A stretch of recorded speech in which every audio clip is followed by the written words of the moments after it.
It was a cold, rainy night.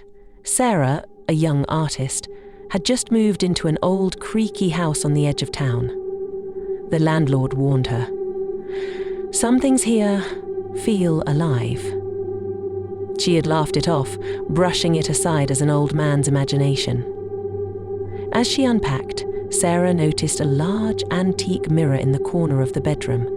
Its frame was intricately carved with strange symbols she couldn't decipher. She didn't remember seeing it when she first toured the house. Must have missed it, she muttered. Later that night, as she painted in her dimly lit room, she felt uneasy. Every time she glanced at the mirror, she thought she saw movement in its reflection. A shadow that didn't belong to her. "Just my mind playing tricks," she said aloud, trying to convince herself. At 2:13 a.m., a loud thud echoed from the bedroom. Startled, Sarah rushed upstairs. The mirror had fallen face down. "Weird," she whispered, setting it upright. That's when she saw it. Her reflection was smiling. But she wasn't. "What the?" she gasped, stepping back.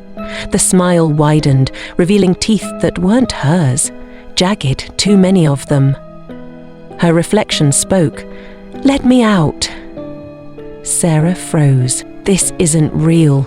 It's not real," she screamed, but the voice grew louder. "Let me out." The symbols on the frame began to glow red, pulsing like a heartbeat. The room filled with whispers, hundreds of voices, overlapping. "Help us. Don't trust her. Run." Sarah grabbed a blanket and threw it over the mirror. But it didn't stop. The voices grew more desperate. Sarah grabbed a blanket. Second, and terror mere panicked. The voices grew more desperate. She tried to run, but the door slammed shut. The door unlocked. She was on the floor. "Why are you doing this?" she cried, tears streaming down her face. The mirror answered, "Because I'm hungry." The blanket slid off by itself. Now, her reflection wasn't alone. Other faces appeared, twisted, tormented, clawing at the glass as if trying to escape. One face stood out. A girl, pale and frightened. "Don't look away," she pleaded. But Sarah couldn't bear it. She shut her eyes tight. Big mistake. When she opened them, she wasn't in her room anymore. She was inside the mirror, staring out. The pale girl was gone. In her place was her own body, smiling wickedly. "Thank you," her reflection said, with her voice, before stepping away from the mirror.